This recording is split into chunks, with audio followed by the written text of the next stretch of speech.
మన ప్రభువు మనలను ప్రేమించి మరి యొక్క పరిశుద్ధమైన ఆదివారమును వరముగా బహుమానముగా మనకు అనుగ్రహించాడు. దేవుని మందిరములోని మేలుల చేత మనము తృప్తిపరచబడు నిమిత్తమై పరిశుద్ధాత్ముడు మనలందరినీ కూడా దేవుని యొక్క మందిరములోనికి తీసుకొని వచ్చి ఉన్నాడు. నిజముగా ప్రపంచంలో ఏదైనా విలువైనది, ప్రశస్తమైనది, ఉన్నతమైనది ఉన్నది అని అంటే దేవుణ్ణి నమ్మినటువంటి బిడ్డలకు ఆయన పాద సన్నిధి మాత్రమే. ఆయన పాద సన్నిధిలో ఎంతో విలువైనటువంటి ప్రశస్తమైనటువంటి కృపలు మనం పొందుకుంటాం. మరియను గురించి మార్తతో ప్రభు ఒక మాట అన్నాడు. మార్తా మార్తా, నీవు అనేకమైన వాటిని గురించి విచారపడుతున్నావు, కానీ అవసరమైనది ఒక్కటే. మరియ ఉత్తమమైన దానిని ఏర్పరచుకుంది, అది ఆమె యొద్ద నుండి తీసివేయబడదు అని అన్నాడండి. ఏంటి ఆ ఉత్తమమైనది అని మనం ఆలోచన చేస్తే, మరియ చేస్తున్న పనిని మనం చూస్తే ఆమె ఏమీ చేస్తలేదు. నిర్మలమైన మనస్సుతో, ఏ విధమైన గందరగోళం లేకోకుండా ప్రశాంతముగా దేవుని సన్నిధిలో కూర్చొని, అంటే ప్రభు యొక్క పాదముల దగ్గర కూర్చొని ఆయన చెప్పేటువంటి మాటలు జాగ్రత్తగా వింటూ ఉన్నది. ఇంకా అంతకంటే కావలసింది ఏది కూడా ఈ లోకములో లేదు. ఈరోజు ఈ కొంత సమయాన్ని మనము ఆ విధముగా సమర్పించుకున్నాం కనుక మనము కూడా ఉత్తమమైన దానిని ఏర్పరచుకున్న వారిమే. కాబట్టి ప్రభుని యొక్క పాదాల దగ్గర ఉన్నాం కాబట్టి కడు భయము కలిగి, భక్తి కలిగి, విశ్వాసము కలిగి ఆయన చెప్పేటువంటి మాటలను ఆలకించడానికి మనం ప్రయత్నం చేద్దాం. ప్రతి నెల 2వ ఆదివార దినము, అక్టోబర్ నెలలో ఇది 2వ ఆదివార దినము. మనం ప్రతి నెల 2వ ఆదివార దినమున మనము ధ్యానము చేసుకుంటున్న అంశము న్యాయాధిపతులు గ్రంథములో నుంచి. న్యాయాధిపతులను గురించి మనం ధ్యానం చేసుకుంటూ వస్తున్నాం. న్యాయాధిపతుల్లో ఎవరిని గురించి మనం ధ్యానం చేసుకుంటున్నాము? గిద్యోను. ఈ వారంలో 2వ ఆదివార దినమున న్యాయాధిపతుల గ్రంథం ధ్యానం చేసుకుంటున్నాం కదా అని, మీలో ఎవరైనా న్యాయాధిపతుల గ్రంథమును చదివిన వారు ఉన్నారా?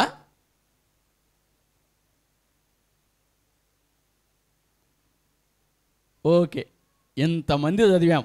అందరం చదివాం కదా. దేవుని యొక్క వాక్యం చదివితే మనకెంతో ఆదరణ, సంతోషం, సమాధానం. ప్రతిరోజు సాయంకాల సమయంలో ఒక ప్రశ్న వేసుకోవాలి. ఏంటి ఆ ప్రశ్న అంటే, ఈరోజు నేను వాక్యమును చదివానా? నంబర్ 1 ప్రశ్న. రెండో ప్రశ్న, ఈరోజు నేను దేవుని యొక్క సన్నిధిలో కొంత సమయమైన ప్రార్థనలో గడిపానా? ఈ 2 ప్రశ్నలు కూడా ఎవరికి వారు ప్రశ్నించుకొని ఆధ్యాత్మిక జీవితంలో ముందు కొనసాగడానికి ప్రయత్నం చేయాలి. రక్షణ పొందినటువంటి ప్రతి విశ్వాస యొక్క జీవితంలో ఈ రెండు అత్యంత ప్రాముఖ్యమైనవి.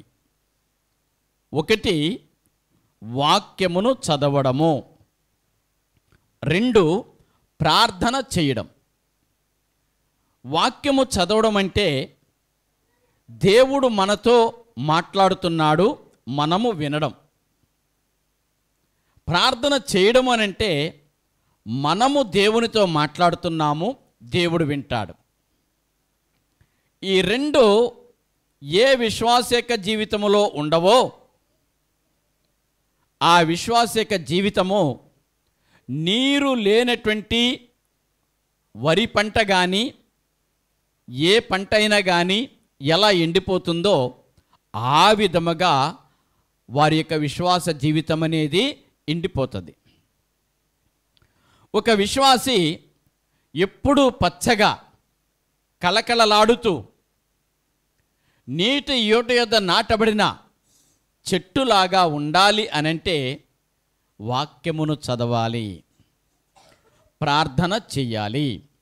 ఓకే, ఇప్పుడు మరలా ఈ నెలలో కూడా మనం గిద్యోను గురించి కొన్ని విషయాలు మనం ధ్యానం చేద్దాం.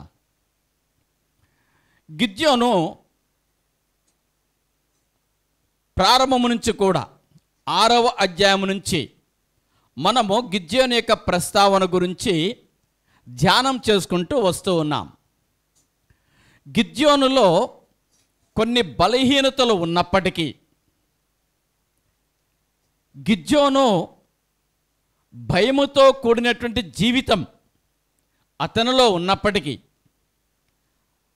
దేవుడు అతనిని బలపరచి తన కార్యసిద్ధి కొరకు ఎలా మలుచుకున్నాడో, ఏ విధముగా ఏర్పరచుకున్నాడో మనం పోయిన వర్తమానాలలో మనం చూడటం జరిగింది. దేవుణ్ణి ఒక మనిషి పరీక్షించడం కాదు, అతని యొక్క విశ్వాస జీవితం ఎంత ఉంది అని దేవుడు కూడా పరీక్షిస్తాడు. ఆ పరీక్షలో గిద్యోను విజయమును పొందుకున్నాడు. మనం చూస్తాం, దేవుడు ఒక మాట చెప్పాడు గిద్యోనుకు, అంటే ఆజ్ఞాపించాడు. దేవుడు ఆజ్ఞాపించాడు అనగానే మళ్ళా వెంటనే గిద్యోను దగ్గరకు వచ్చేసరికి గిద్యోను ఆజ్ఞను పాటించాడు, దేవుని ఆజ్ఞను అనుసరించాడు. మిద్యానీయుల మీద యుద్ధం చేయడానికి, అమాలేకీయుల మీద యుద్ధం చేయడానికి గిద్యోను 32,000 మంది మహాసైన్యముతో బయలుదేరి వెళుతున్నాడు. అయితే దేవుడు అతన్ని కలుసుకున్నాడు. దేవుడు అతన్ని కలుసుకొని 32,000 మంది వద్దు, అంతమంది అవసరం లేదు అని పరీక్ష పెట్టి ఆ పరీక్షలో ఫెయిల్ అయినటువంటి వారిని అందరినీ కూడా ఇంటికి పంపించేశాడు. ఎంతమంది ఫెయిల్ అయ్యారు అనంటే 31,700 మంది ఫెయిల్ అయ్యారు. అర్థమవుతుందా మీకు? 32,000 మంది సైన్యముతో బయలుదేరితే దేవుడు పెట్టిన పరీక్షలో ఓడిపోయిన వారు 31,700 మంది. ఇప్పుడు మిగిలింది ఎంతమంది? 300 మంది. అంటే 32,000 నుంచి 300 మందికి గిద్యోను యొక్క సైన్యాన్ని తగ్గించుకున్నాడు. ఎందుకు? దేవుడు చెప్పాడు, అంతే. దేవుడు చెప్పాడు. చాలా సార్లు మనం విన్నాం కదా, ఏం విన్నాం మనము? జీవమునకు పోయే మార్గము ఇరుకైన మార్గం, అది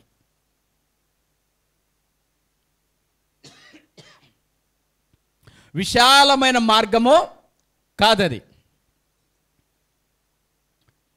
అంటే ఇరుకు మార్గము అన్నప్పుడు క్రమముగా నడవలేని వారు ఆ మార్గములో ఉండలేరు. పద్ధతి ప్రకారం జీవించలేని వారు ఆ మార్గములో ఉండలేరు. క్రమశిక్షణ లేని వారు ఆ మార్గములో ఉండలేరు.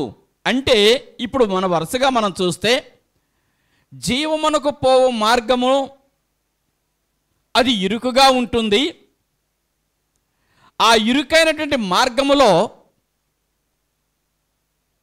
నడవాలి అనంటే క్రమశిక్షణ ఇంపార్టెంట్, క్రమమైన జీవితం ఇంపార్టెంట్, పద్ధతితో కూడిన జీవితము కావాలి. అయితే మనం మనుషులను చూస్తే మంచి క్రమశిక్షణతో ఉండేటువంటి వారు చాలా కొద్దిమంది, చాలా తక్కువ మంది ఉంటారు అని మనకు అర్థమవుతుంది. 300 మంది, ఈ 300 మంది మరి అవతల ఎంతమంది ఉన్నారు?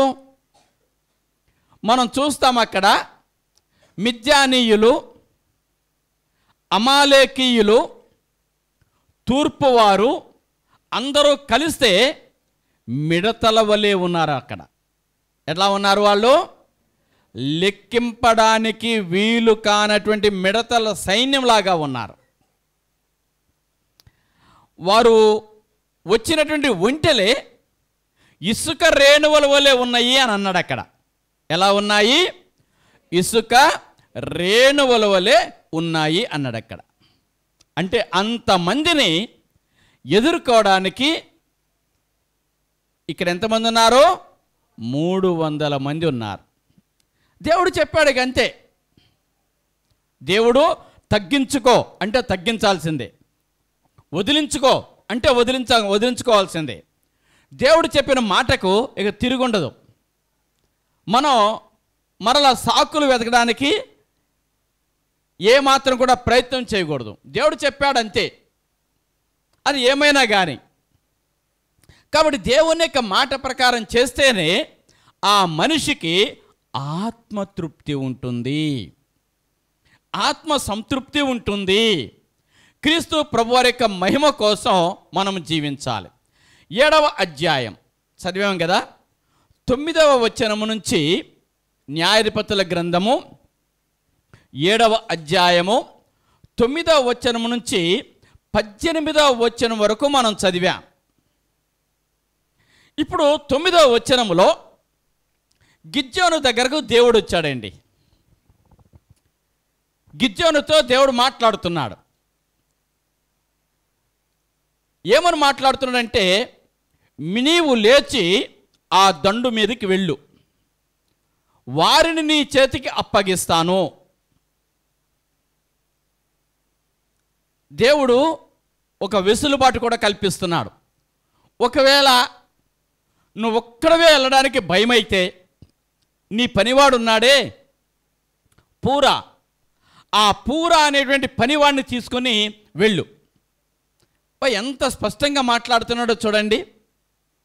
అందుకొరకే నేను చాలాసార్లు చెప్తూ ఉంటాను, దేవుని మాటలలో మాయ కానీ, మర్మము కానీ, అర్థము కానీ, విషయము కానీ ఏది కూడా లేదండి.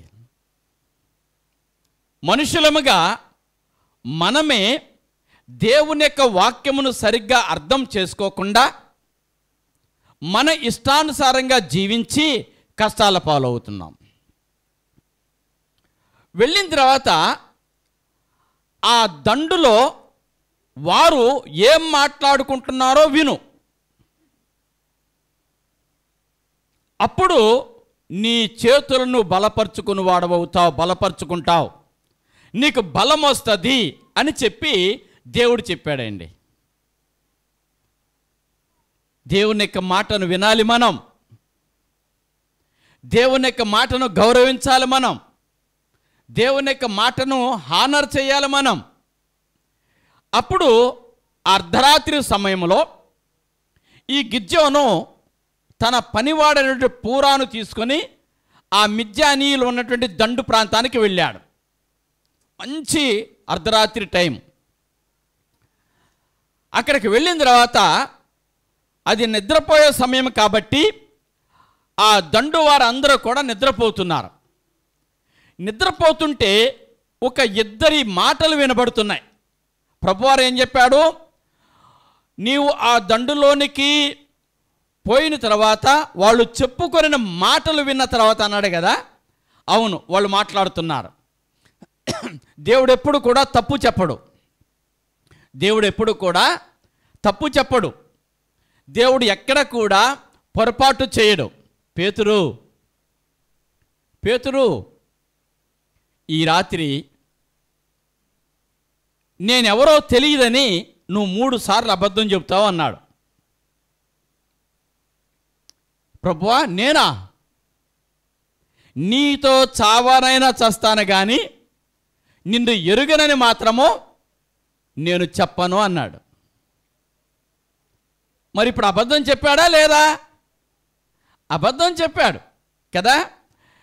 ఒట్టి ప్రగల్భాలు పలుకుతారు కొంతమంది, తీరా సమయం వచ్చేసరికి నిలబడరు, స్టాండ్ అవ్వరు. మనం సమయం వచ్చినప్పుడు గట్టిగా నిలబడాలి, స్థిరంగా నిలబడాలి, గట్టిగా నిలబడాలి. ఇప్పుడు దేవుడు చెప్పాడు, ఆ దండులోని వారు మాట్లాడుకుంటున్న మాటలు విను, అప్పుడు నీ చేతులు నీవు బలపరుచుకుంటావు అని చెప్పాడు. ఇప్పుడు గిద్యోను దగ్గరికి వెళ్ళగానే ఆ అర్ధరాత్రి సమయంలో ఒక ఇద్దరు మాట్లాడుకుంటున్నారండి. వాళ్ళకి మెలకు వచ్చింది. మెలకు వస్తే ఆ ఇద్దరు మాట్లాడుకుంటున్నారు. వారిలో ఒకడు అంటున్నాడు, నేను కలగన్నాను, నాకు ఒక కల వచ్చింది. ఆ కలలో ఒక యవల రొట్టె, అంటే గోధుమలు, జొన్నలు, రాగులు ఎలా ఉంటాయో వారి దేశంలో యవలు అనేటువంటి ఒక పదార్థం ఉంటుంది. వాటితో రొట్టెలు చేసుకొని తింటారు వాళ్ళు. ఆ యవల రొట్టె ఒకటి దొర్లుకుంటూ వచ్చిందండి. దొర్లుకుంటూ వచ్చి మిద్యానీయుల దండులోనికి వచ్చింది. ఆ దొర్లుకుంటూ వస్తున్నటువంటి ఆ యొక్క యవల రొట్టె ఒక గుడారమును తాకింది. ఒక గుడారం దగ్గరకు వచ్చింది. ఆ గుడారం పడిపోయింది. గుడారాన్ని పడగొట్టేసింది. ఇంకా చెప్తున్నాడు, ఏమని చెప్తున్నాడు? ఆ గుడారమును ఈ యవల రొట్టె యొక్క దెబ్బకు ఆ గుడారం తలకిందులైపోయింది. ఆ గుడారం పడిపోయింది అని చెప్పేసి చెప్తాను. అటువంటి కల నాకు వచ్చింది అని అన్నాడండి. వెంటనే ఈ వినేటువంటి వాడు ఉన్నాడే, అతను అన్నాడు, అది నిశ్చయముగా గిద్యోను యొక్క ఖడ్గమే కదా. గిద్యోను దేవుడు గిద్యోనుకు విజయమును దయచేస్తున్నాడు. మిద్యానీయులమైనటువంటి మనలందరినీ కూడా అతని చేతికి అప్పగిస్తున్నాడు. మిద్యానీయులమైన మనలను చంపేసి హతము చేసి దేవుడు ఆ గిద్యోనుకు, ఇజ్రాయేలు ప్రజలకు విజయమును ఇవ్వబోతున్నాడు అని వాళ్ళు చెప్పుకుంటున్నారండి. అబ్బా, ఆ మాటలు విన్నప్పుడు గిద్యోనుకు ఎలా అనిపించుంటుందండి? ఏ విధంగా అనిపించుంటుంది? ఏం మాట్లాడుకుంటారో, ఏం మాటలు వినాల్సి వస్తుందో అని ఆ మిద్యానీయుల దండు ప్రాంతానికి వెళ్ళినటువంటి గిద్యోనుకు వాళ్ళు తన గురించే మాట్లాడుకుంటున్నారు. దేవుడు తనకిచ్చే విజయమును గురించి మాట్లాడుకుంటున్నారు. వాళ్ళు ఎట్లా ఓడిపోబోతున్నారో మాట్లాడుకుంటున్నారు. తన గురించి, తన దేవుడి గురించి మాట్లాడుకుంటున్నారండి. ఒక్కసారి ఇటు చూడండి. మిద్యానీయుల దండు, శత్రు సైన్యం అది. ఇప్పుడు మనం దేవుని యొక్క పిల్లలంగా ఒక్క నిమిషం ఆలోచన చేద్దాం. సాతాను యొక్క శిబిరము దగ్గరికి వెళ్ళరండి ఒకసారి. అర్థమవుతుందా మీకు? మిద్యానీయుల యొక్క శిబిరము దగ్గరకు ఏ విధముగా గిద్యోను వెళ్ళాడో ఆ విధముగా సాతాను యొక్క అనుచరులు ఉన్న ఆ దండు ఉన్నటువంటి ఆ శిబిరము దగ్గరకు ఒక్కసారి వెళ్ళండి. ఏం మాట్లాడుకుంటాయో తెలుసా?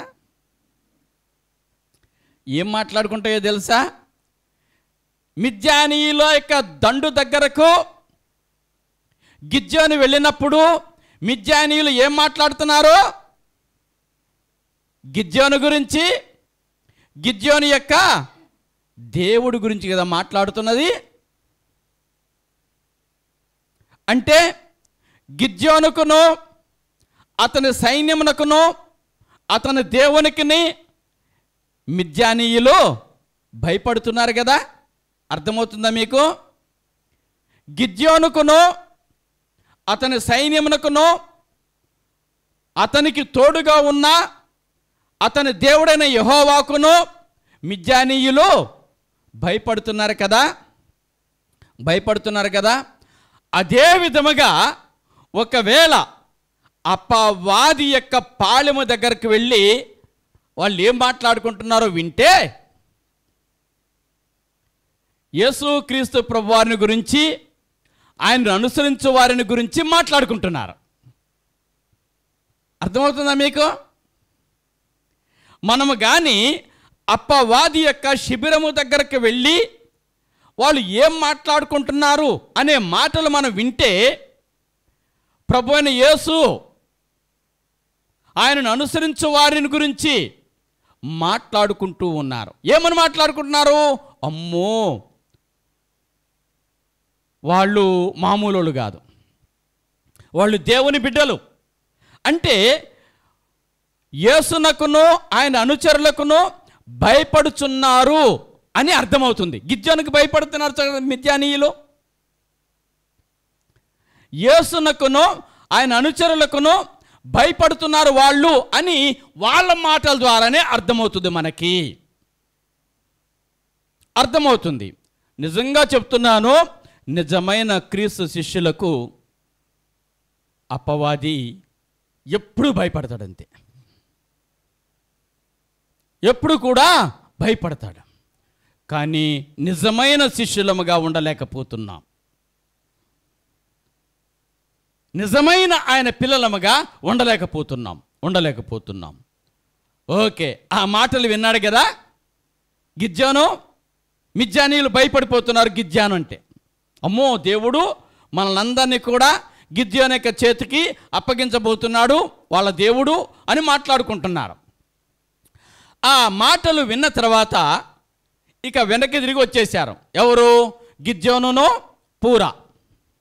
వీళ్ళు వచ్చేసి ఇజ్రాయేలుల దగ్గరకు వచ్చారు. వీళ్ళు ఎంతమంది? 300 మంది. ఈ 300 మందిని తట్టి లేపి, దేవుడు మీకు మిద్యానీయుల మీద విజయమును ఇవ్వబోతున్నాడు లెండి అని చెప్పాడండి. సిద్ధపడండి, నువ్వు దేవుని యొక్క వాక్య ప్రకారంగా జీవిస్తే నీకన్నిటిలో కూడా విజయమే, నీకు ఓటమి అనేది ఉండదు. దేవుని చిత్త ప్రకారం జీవిస్తే అన్నిటిలో కూడా సంతోషమే, అన్నిటిలో కూడా ఆనందమే. ఇప్పుడు 7వ అధ్యాయం, న్యాయాధిపతుల గ్రంథము 7వ అధ్యాయం 16వ వచనంలో చూడండి. ఆ 300 మందిని 3 గుంపులుగా చేసి బూరలు, మట్టి కుండను, ఆ కుండలో దివిటీలను ప్రతి వాని చేతికిచ్చి వారితో ఇట్లనెను, నన్ను చూచి నేను చేయునట్లు చేయుడి. చాలు, ఒక్క నిమిషం ఆగుదాం. వచ్చాడు కదా మిద్యానీయుల యొక్క దండు. ఆ దండులో వాళ్ళిద్దరూ మాట్లాడుకుంటున్న మాటలు విని ఈ 300 మంది దగ్గరకు వచ్చాడు. ఈ 300 మందిని లేపి మన దేవుడు మిద్యానీయులను మన చేతికి అప్పగిస్తున్నాడు, లెగండి అని చెప్పి ఈ 300 మందిని 3 గుంపులుగా చేశాడండి. 3 గుంపులుగా చేసి ఒక్కొక్కరికి ఒక బూర, ఒక కుండ, ఆ కుండలో దివిటి పెట్టి ఇచ్చాడు. ప్రభుని యొక్క నామాన్ని బట్టి బూర, కుండ, ఆ కుండలో దివిటీలు పెట్టేసి ఇచ్చాడు. ఇచ్చి ఒక మాట అన్నాడు. ఏమన్నాడంటే, నేను చెయ్యనట్లు మీరు చెయ్యండి. నేను చేసేది మీరు చూడండి, నేను ఏదైతే చేస్తానో దానిని చెయ్యండి. ఎంత మంచి మాదిరో చూడండి, ఎంత మంచి మాదిరో చూడండి. నేను చేసేనట్లుగా మీరు కూడా చెయ్యండి అని చెప్పాడండి. అంతే. కొన్నిసార్లు ఎక్స్ట్రాలు అంటారు, వాటిని ఎక్స్ట్రాలు చేస్తారు కొంతమంది. వారి జీవితంలో ఏం పొందుకోరు. వద్దు, అవసరం లేదు. వాక్యం నీకు ఇంత చెప్పింది, అంత చేయి చాలంతే, అంత చేయి చాలంతే. వాక్యం ఇంత చెప్పింది, ఇంత చేయి చాలంతే. వాక్యము ఏమని చెబుతూ ఉన్నదో అంతవరకు చేయాలండి మీరు. నిజంగా ఎంత మంచి మాట. యేసుక్రీస్తు ప్రభువారిని చూస్తే ప్రభు ఒక మాట అన్నాడు. ఏమన్నాడంటే, నేను చెప్పేటువంటి మాటల ప్రకారం మీరు చేస్తలే. ప్రభువా అని ఇక నన్ను పిలవడం ఎందుకు మీరు కదా? అంటే ఏంటి? ప్రభువా అని పిలవడానికంటే ఎక్కువ ఆయన చెప్పినట్లుగా చేయడం. ఆయన చెప్పినట్లు చేయడం అంతే. ఆయనను చూసి నేర్చుకుందాం. ఎవరిని? ప్రభువును చూసి నేర్చుకుందాం, క్రీస్తును చూసి నేర్చుకుందాం. అందుకొరకే క్రీస్తును బాగా స్టడీ చేయండి, క్రీస్తును బాగా అర్థం చేసుకోండి. ఏదైనా ఒక పని చేయాల్సి వచ్చినప్పుడు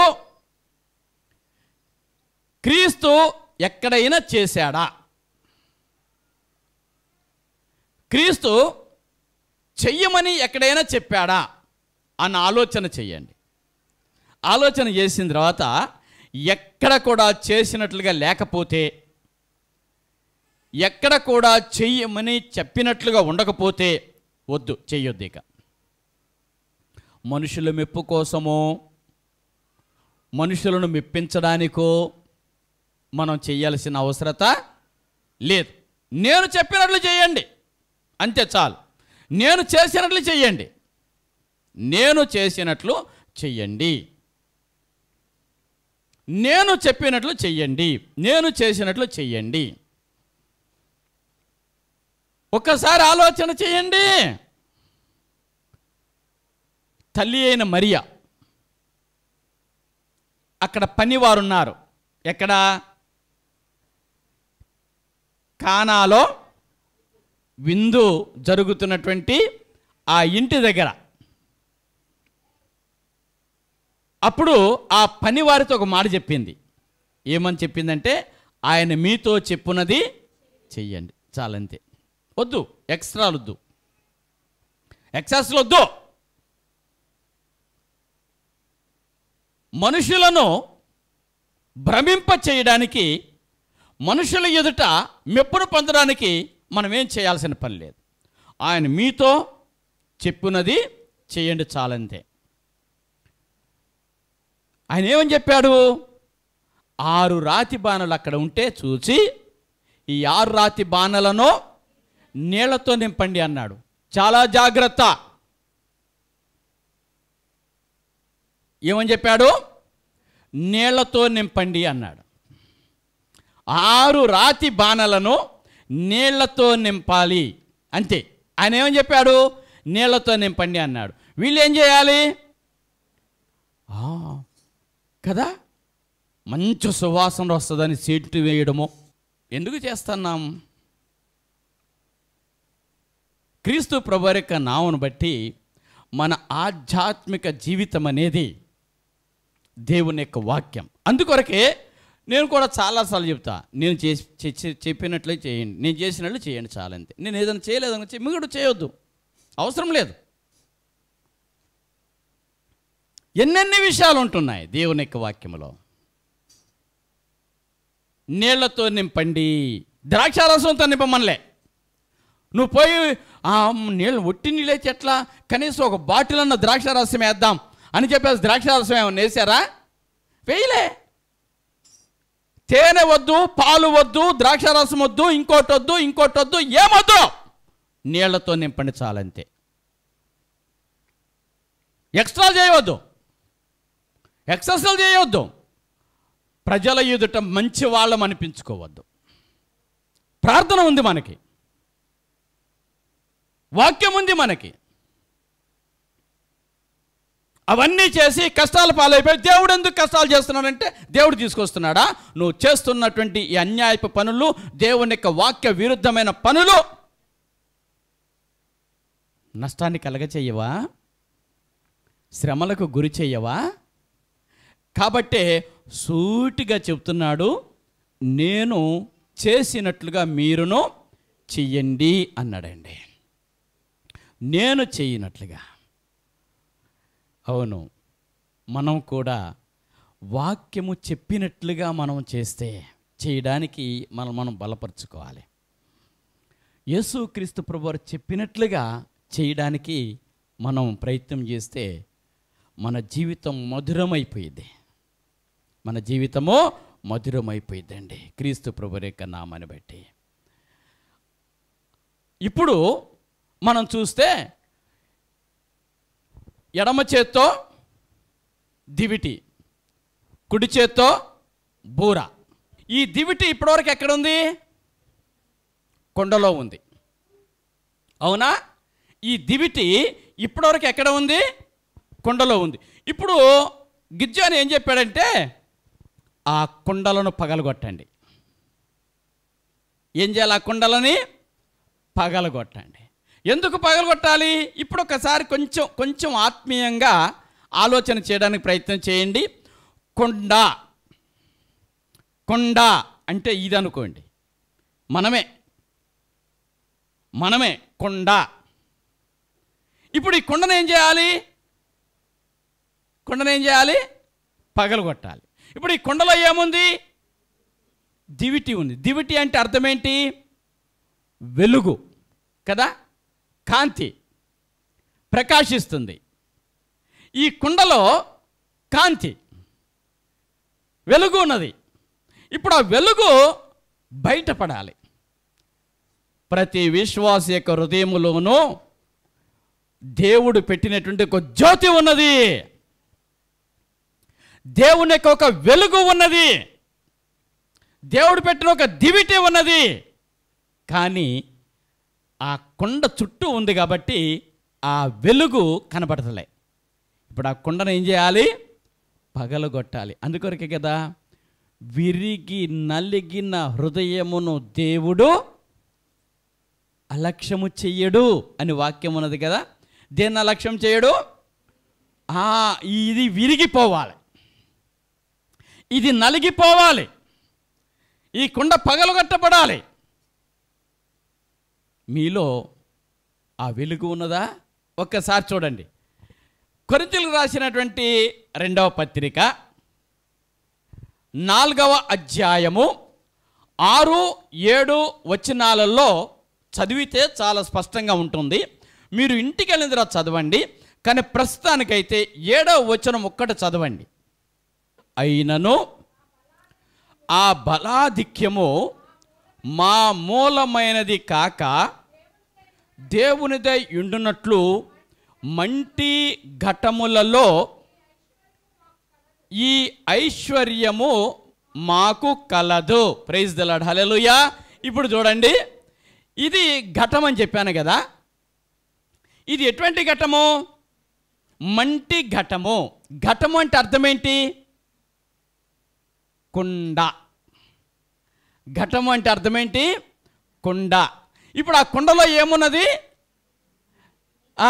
గిద్యోనిచ్చిన కుండలో ఏం పెట్టారు? దివిటి పెట్టారు కదా, దివిటి పెట్టారు.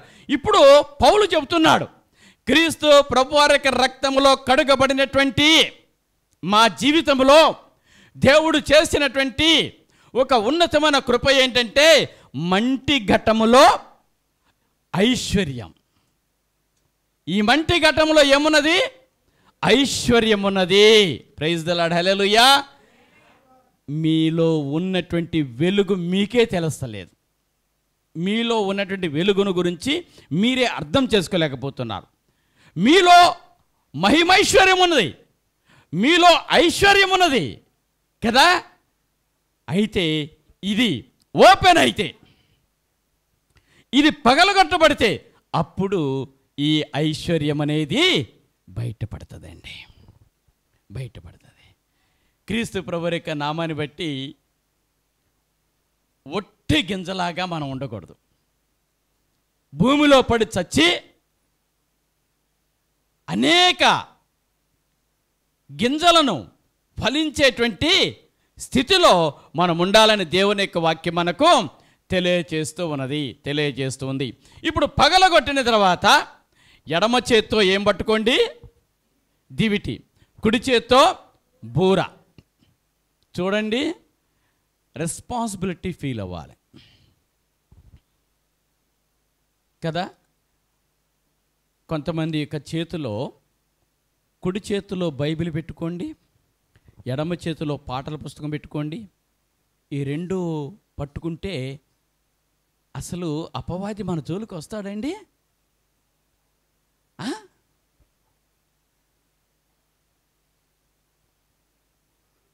అబ్బో, ఇన్ని పనులు అయితే మేము చేయలేములే, మా వల్ల కాదులే అని వెనకడుగు వెయ్యరు ఈ 300. అటువంటి మందిని దేవుడు గిద్యోనికి ఇచ్చాడు.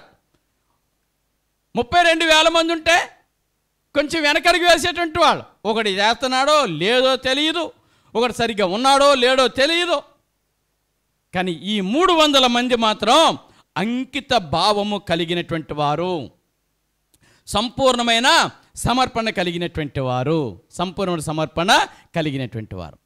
నేను చెప్పినట్లు చేయండి, నేను చేసినట్లు చేయండి. ప్రభువు చెప్పనిదే మనం ఎందుకు చేయాలి?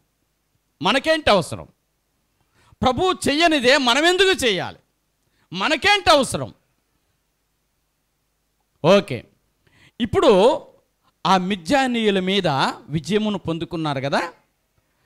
మనం చూస్తే గిద్యోను 300 మంది, ఈ 300 మంది వెళ్ళి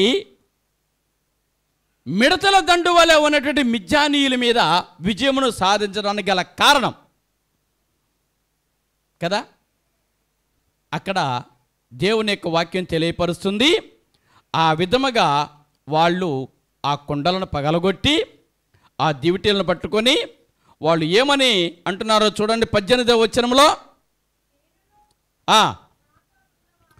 నేనును నాతో ఉన్న వారందరూ బూరలు ఊదినప్పుడు మీరును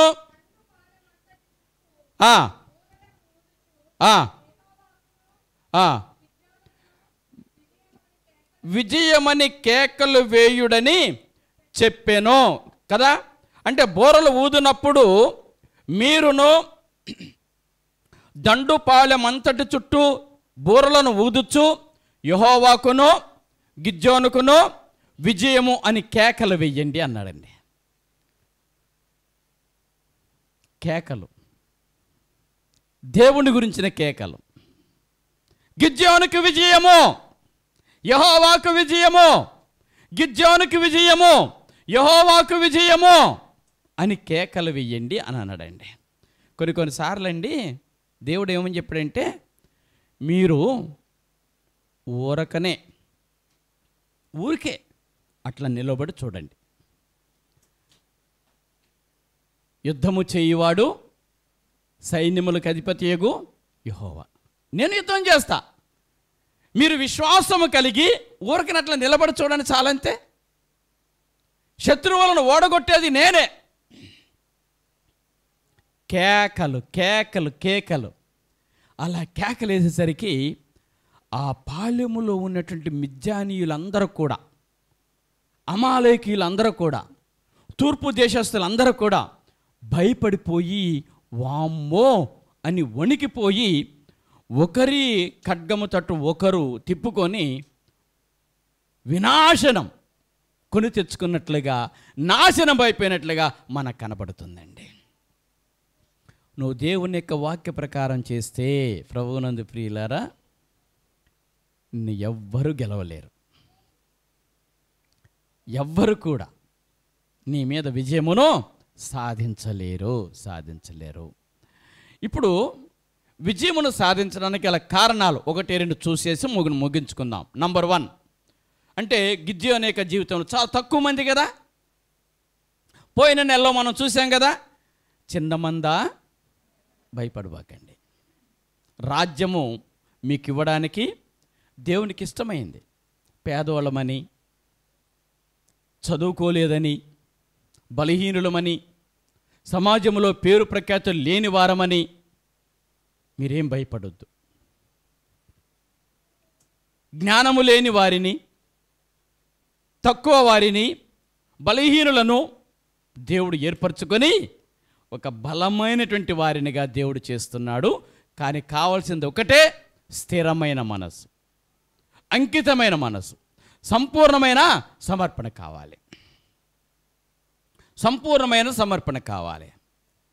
ఇప్పుడు నంబర్ 1 6వ అధ్యాయంలోనికి వెళ్ళండి. న్యాయాధిపతుల గ్రంథం 6వ అధ్యాయం 14వ వచనంలో దేవుని గురించి ఒక మాట ఈ విధంగా రాయబడింది. అంతటా యెహోవా అతని తట్టు తిరిగి బలము తెచ్చుకొని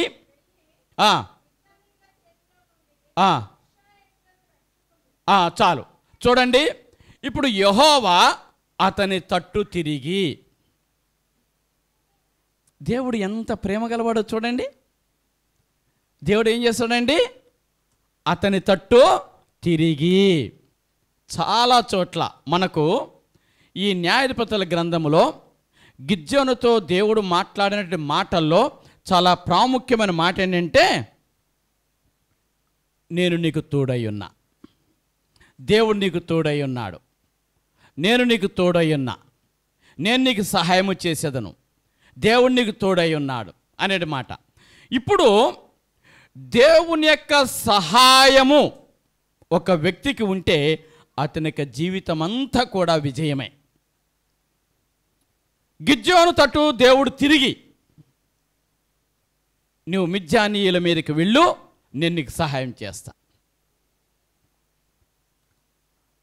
నిజమేనండి. ప్రభువునందు ప్రియమైన దేవునికి బిడ్డలారా, దేవుని యొక్క సహాయము మనకుంటే, రెండవదిగా దేవుడు మనకు తోడుగా ఉంటే మనం ఎందుట్లో కూడా ఫెయిల్ కాం. ఎందుట్లో కూడా అపజయం అనేది మనకు ఎదురు కాదు. జకర్యా గ్రంథము 4వ అధ్యాయము 6వ వచనమును చూడండి. అప్పుడు అతడు నాతో ఇట్లనెను, జెరుబ్బాబెలునకు ప్రత్యక్షమగు యెహోవా వాక్కు ఇదే. చాలా జాగ్రత్త. శక్తి చేతనైనను బలము చేతనైనను కాక నా ఆత్మచేతనే ఇది జరుగునని సైన్యములకు అధిపతియగు యెహోవా. ప్రైజ్ ద లార్డ్, హల్లెలూయా కదా. 32,000 మందితో కూడా సాధ్యము కానిటువంటి గొప్ప విజయమును సమర్పణ కలిగిన, అంకిత భావము కలిగిన, క్రమశిక్షణ కలిగిన, విశ్వాసము కలిగిన 300 మంది ద్వారా నేను నీకు ఇస్తా.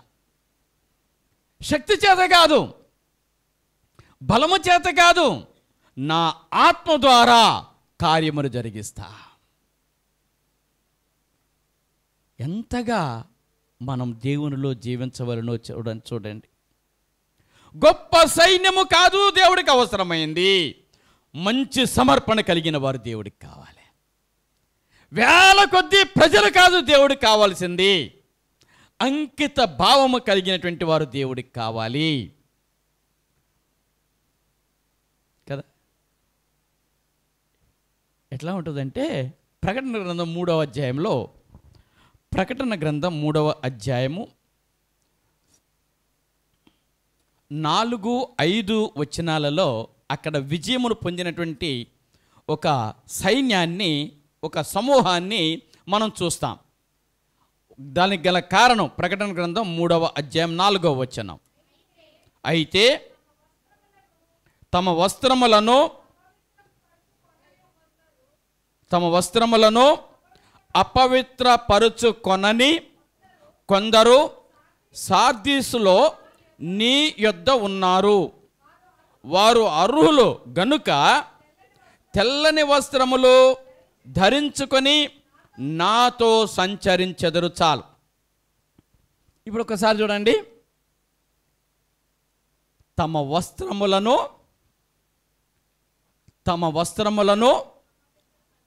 అపవిత్రపరుచుకొనని వారు అంటే ఏంటి?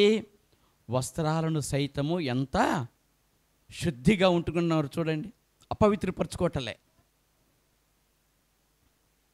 తమ వస్త్రములను అపవిత్రపరుచుకొనని కొందరు సార్దీసులో నీ యొద్ద ఉన్నారు.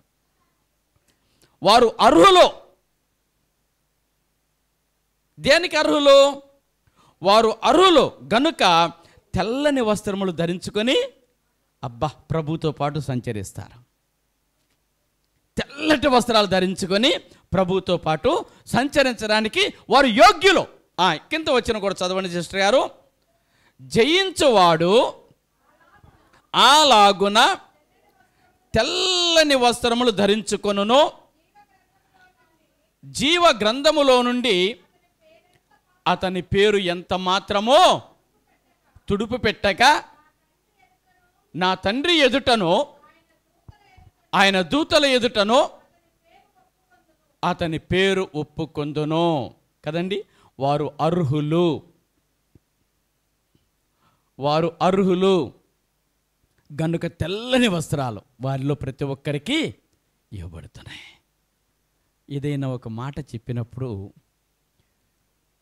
అది దేవుని యొక్క నోట నుంచి వచ్చిన మాట అయినప్పుడు మనమందరము కూడా ఆ మాటకు విధేయులమైతే నిజంగా ఎలాంటి ఒక శ్రేష్టమైన కృప, అందరి ముందు మన పేరు ఒప్పుకుంటాడు యేసయ్య కదా. అందరి ముందు మన పేరు చెప్తాడు యేసయ్య. చాలా ఉన్నతమైన ఒక కృప క్రీస్తు ప్రభువు యొక్క నామాన్ని బట్టి. అంటే ఒకటి, దేవుని యొక్క సహాయం వలన, దేవుడు తోడుగా ఉండుట వలన విజయము వస్తుంది. 2, ఫిలిప్పీలకు రాసిన పత్రిక 4వ అధ్యాయం, ఫిలిప్పీలకు రాసిన పత్రిక 4వ అధ్యాయం 13వ వచనంలో చూడండి. నన్ను బలపరచు వానియందే నేను సమస్తమును చెయ్యగలను. విరిగి నలిగిన హృదయముతో ప్రభు పాద సన్నిధికి వచ్చి, ప్రభు నన్ను బలపరచు, ప్రభువా నన్ను బలపరచు అని దీన మనసుతో మనం అడిగితే అప్పుడు దేవుడు బలాన్ని ఇస్తాడు. బలమునిచ్చిన తర్వాత అప్పుడు మనం చెప్పగలుగుతాము, నన్ను బలపరచువాని యందే నేను సమస్తమును చేయగలను. చేస్తా. ఎట్లా చేయగలుగుతున్నా? నన్ను బలపరచువాని యందే. నన్ను అంటే దేవుడిచ్చేటువంటి పరిపూర్ణమైన బలము ద్వారా మన విజయాన్ని సాధిస్తామండి. ఒకటి, దేవుని యొక్క తోడు వలనను, దేవుని యొక్క సహాయం వలనను మనకు విజయం వస్తుంది. రెండవదిగా మనల్ని బలపరిచే దేవుని ద్వారా మన విజయమును సాధించగలుగుతాం. ఎందుకని ఎదగటం లేదో ఒక్కసారి ఆలోచించండి. ఎందుకని డెవలప్మెంట్ లేదో ఒక్కసారి ఆలోచించండి. విజయమును ఎందుకు పొందుకోలేకపోతున్నాం? ఎందుకు కష్టాలు కన్నీళ్ళు, శ్రమలు కష్టాలు కన్నీళ్ళు, రోగాలు కష్టాలు కన్నీళ్ళు, ఇబ్బందులు ఇరుకులు ఎందుకు? ఒక్క మంచి పని కూడా మనం చేయలేకపోతున్నాం. ఈరోజు నుంచి ఆ విధంగా మీరు ప్రారంభించండి. 7వ అధ్యాయంలోనికి వెళ్ళండి. న్యాయాధిపతుల గ్రంథము 7వ అధ్యాయము 25వ వచనం. అక్కడ ఆ అధిపతులను, ఆ రాజులను వాళ్ళు ఏమని చేశారో ఒక్కసారి చూడండి. మరియు వారు మిద్యాను అధిపతులైన ఓరేబు జేయోబు అను ఇద్దరిని పట్టుకొని ఓరేబు బండ మీద ఓరేబును చంపిరి. జేయోబు ద్రాక్షల తొట్టి యొద్ద జేయోబును చంపి మిద్యానీయులను తరుముకొని పోయిరి. చాలు. అంటే దేవుడిచ్చిన బలము వలనో, దేవుడిచ్చిన సహాయం వలనో, దేవుడు తోడుగా ఉండటం వలనో ఓరేబును జేయోబులను ఈ 300 మంది అతి చిన్న సైన్యముతో గిద్యోను జయించాడు అని అంటే కదా, ఎంతగా దేవుడు అతనికి సహాయం చేశాడో చూడండి. నీకును సహాయం చేస్తాడు, మనకును సహాయం చేస్తాడు. మన జీవితం వంకర టింకర లేకుండా సరిగ్గా చేసుకోండి. ఎన్నిటి మీద విజయమనిస్తాడో క్రీస్తు ప్రభువు యొక్క నామాన్ని బట్టి ఆ అధిపతులను, మహా సైన్యము కలిగినటువంటి అధిపతులు వాళ్ళు, మిడతల లాంటి సైన్యము కలిగినటువంటి వాళ్ళు. అయినప్పటికీ కూడా దేవుడు ఈ పక్షాన ఉంటే వాళ్ళు ఎంతటి బలవంతులైనా సరే ఓడిపోతారంతే. ఒక్క లేఖన భాగం 83వ కీర్తన 11వ వచనంలో చూడండి. ఇదే మాట, అక్కడ కూడా అదే మాట రాయబడింది. అక్కడ భక్తుని యొక్క ప్రార్థనలో ఈ లేఖన భాగాన్ని జ్ఞాపకం చేసుకుంటున్నాడు.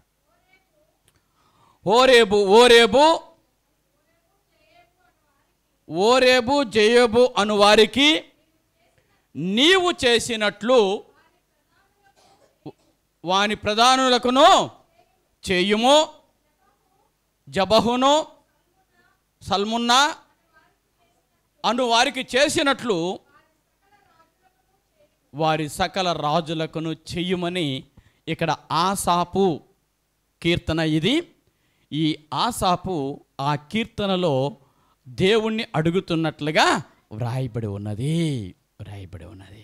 ప్రభువునందు ప్రియులారా, ఇంత విన్న తర్వాత ఒకే ఒకటి మనకు సారాంశం ఏంటంటే, దేవునిలో నమ్మకంగా జీవించండి, దేవుని ఆజ్ఞలకు విధేయులవ్వండి, దేవుని చిత్త ప్రకారం చెయ్యండి. అప్పుడు దేవుడు మీకు తోడుగా ఉంటాడు. దేవుడు మీ తట్టు తిరుగుతారు. దేవుడు మీకు సహాయం చేస్తాడు. దేవుడు నిన్ను బలపరుస్తాడు. అప్పుడు ఏమైనా నీవు చేయగలుగుతావు. మిద్యానీయులను, అమాలేకీయులను, తూర్పు దేశపు వారిని, ఓరేబును జేయోబును అలాంటి గనులను ఓడించడానికి గిద్యోనుకు శక్తినిచ్చిన దేవుడు నీవు కూడా, మనము కూడా దేవుని పైన సంపూర్ణంగా ఆధారపడితే పాపము పైన విజయమును మనకు అనుగ్రహిస్తాడు. వద్దు అని మనం నీతిగా జీవించేటటువంటి కృపను దయచేస్తాడు. మన సంఘములోని ప్రతి ఒక్కరికి దేవుడు అటువంటి ఒక కృపతో కూడిన జీవితాన్ని, విజయముతో కూడిన జీవితాన్ని అనుగ్రహించునుగాక. రండి ప్రార్థన చేసుకుందాం. దేవుడు మిమ్మల్ని దీవించి ఆశీర్వదించునుగాక.